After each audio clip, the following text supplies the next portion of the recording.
Now, let's get started with rule number one, or secret number one. And rule number one is to always learn English phrases. And to never study just individual words. So, in this course, we're going to teach you a totally new way to learn English, a totally new way to study English, so that you can speak English quickly, easily, automatically, powerfully, confidently. So, what's the old way of learning English? You know it because you learned it in school. You've been using it for years and years and years. You sit in a classroom, you've got a textbook, you memorize lists of vocabulary words, you study lots and lots and lots of grammar rules. You do lots of reading and little fake conversation drills and activities. And this is the traditional old way of learning English, but we have a totally new and different way of learning it. And we're going to teach you each part of that, one part every day for a full 7 days. So let's start with part one, secret one, rule number one. Learn phrases, not individual words. Now, of course, a phrase is a group of words. It's a group of words that naturally go together. This is very important. You see, when you only study individual words, you are doing a number of things that make learning difficult. Number one, when you study just an individual word, like a vocabulary, something in a vocabulary list, or even in your notebook, you write one single word and then you write the meaning or the translation. Here's the problem. That word has no connections to anything else. Therefore, it's difficult for your brain to remember it. That's why you have to keep repeating again and again. You look at that list and you try to memorize it, and then the next day you forget, and then you go back and you try to memorize it again and again and again and again and again, and maybe after a very long time you might remember it. But most likely you're going to forget it, especially long term. And yet that's the way most students are learning English and studying vocabulary. Here's another problem with just learning single words. When you study just single words, you're not learning any grammar. But when you study phrases, you are actually learning grammar. It's a kind of an effortless, easy way to learn grammar. You don't need to think about rules. You don't need to think about anything, and yet you will be learning correct grammar when you study groups of words instead of phrases. Let me give you an example of this. Let's just, take any phrase like, or a simple sentence. He was a bad dog. He was a bad dog. Now, let's imagine that you're a new English student and, the word bad is new for you. Of course, I know you know it, but let's just imagine you go way back to the very beginning, your first year of learning English, and bad is a new word. Now, the normal way of studying that, you would write it down, bad, it would be in a little, a list, and then you would study, bad means not good, bad means not good. You'd probably translate it to your own language. And then after lots and lots and lots of time, maybe you would remember it. Well, using our system, you do something very different. You would write down that whole phrase. He was a bad dog. It's actually a full sentence. Or you could just write down, was a bad dog, or he was a bad dog, whatever. And then every single time you study or review, you would always study the full, complete phrase. You would never just study that word bad. You would study the whole thing.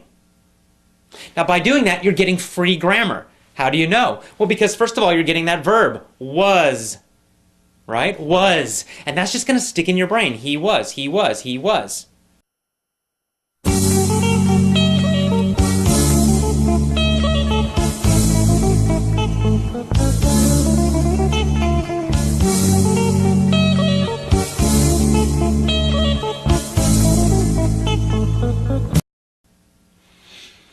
You're also learning articles. You don't need to remember what that means. You don't have to even worry about it. And yet you know that it's correct to say, in this situation, a bad dog.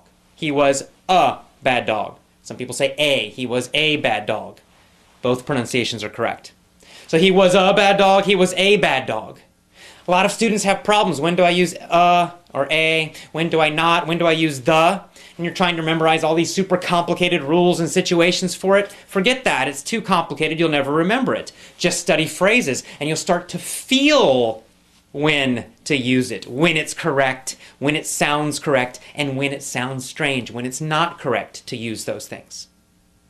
And of course, this is true for all grammar, all phrases, all vocabulary. By studying a full phrase, or even a full sentence, always, always, always, you're going to get lots of grammar. You're going to learn which vocabulary words go together naturally, and you're going to know when to use them in which situations. Because sometimes, for example, there might be a situation where there are many words that mean the same thing, and yet we typically use one of them. Like, we might say, he was a bad dog. That's a common phrase. A bad dog, bad dog. We use that word bad to describe a dog who's naughty, who's not good. But we don't usually say horrendous.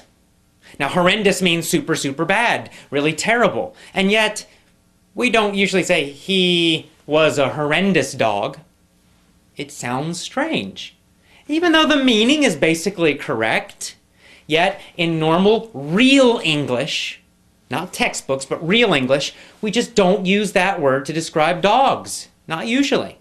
I don't know why. There's no real rule about it. It's just that's what we usually do. And every language has these kinds of word combinations that are more common, and other word combinations which just aren't used typically. How do you learn that? Well, you can't learn it from any rules, because there are no rules about that.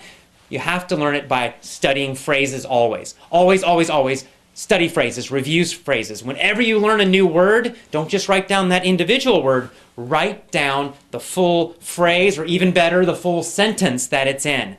Always include the words that are around it. This is going to help you improve your English speaking ability much, much, much faster. Even better, when you write down the phrase, also write down where the phrase came from to remind yourself of the whole situation. So you might, let's say you find a new word in a newspaper article. Well, first of all, let's say the word horrendous. You're reading a newspaper article, or you're listening to the radio, you hear that word horrendous. That's new, what is that? And you write it down.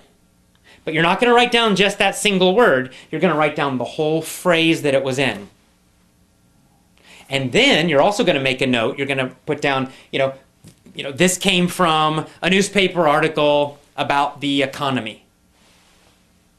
And this is going to trigger you, it's going to remind you, give you a memory cue, a memory reminder of the full situation. So now you're not only getting just this single word, you're getting the full phrase or sentence that it's in, and you're also reminding yourself where that sentence came from. What was the general topic? What was the general situation? And in this way, you're getting a lot of extra grammar, which you're learning unconsciously, easily. You don't have to think about it, but you're learning it anyway. Your brain is learning it, even though you might not know that. And you're also learning when certain phrases and certain words are used and when they're not used. You're learning which situations it's used or they are used in, and you'll of course know that in other situations you don't use it.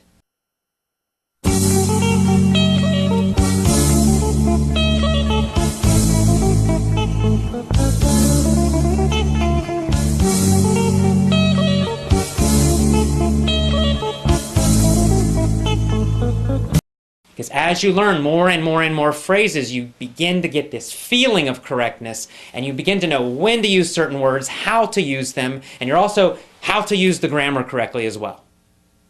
This is so important. It's such a simple, simple little secret, a simple little trick, a simple little rule, and yet it can totally change the way you speak English and learn English. It's very, very important. So never, never, never study just an individual word, one word. Always study the phrase or the sentence, and always, always, always make a note where it came from. And you want those phrases and sentences to come from real English, which we'll talk about more later, not from textbooks. Here's another advantage of studying phrases and full sentences and always knowing the situation that they came from. Phrasal verbs. You guys know about them. You know all about phrasal verbs that are a frustration for so many students, right? You know, to be knocked out or knocked up have totally different meanings, right? Knocked out is a phrasal verb. It's a two-word verb. It's a verb phrase. And to be knocked out means to, like, it's like in boxing or sports. You get hit and you go. It's like you're asleep, right? Boom, knocked out on the floor. To be knocked up means to become pregnant. And we use that for women. Now, there's no way if you just look at the individual words to know the meaning, right? Knocked out, knocked up. It's not logical. You just have to learn each one individually. But if you just try to study lists and lists and lists of phrasal verbs, you're going to become very confused. You'll start confusing one with the other. You're going to forget, and it's horrible, and you don't want to do that. It's not effective. It doesn't work. But if you learn those phrasal verbs from real situations, real sentences, real articles, real audios, real speech, and then you always study them in the whole sentence, so then you know the situation, right? If you get the whole sentence, the fighter knocked out the other fighter. And you're always studying that full phrase or sentence. The fighter knocked out the other fighter. You're going to just naturally know, you got that word fighter in there, helps you to remember the situation.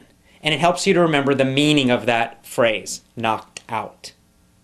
Or you could say, the woman got knocked up by her boyfriend, right? So now you're like, oh yeah, boyfriend. It gives you a clue, gives you an idea of the meaning of that phrase. And you'll know that you always use that phrase in situations that describe pregnancy. This is much better than studying lists and lists and lists of phrasal verbs. So, what's our first rule? What's our first secret? Always, always, always study phrases, groups of words. Always write down a note about where the phrase came from to remind you of the situation.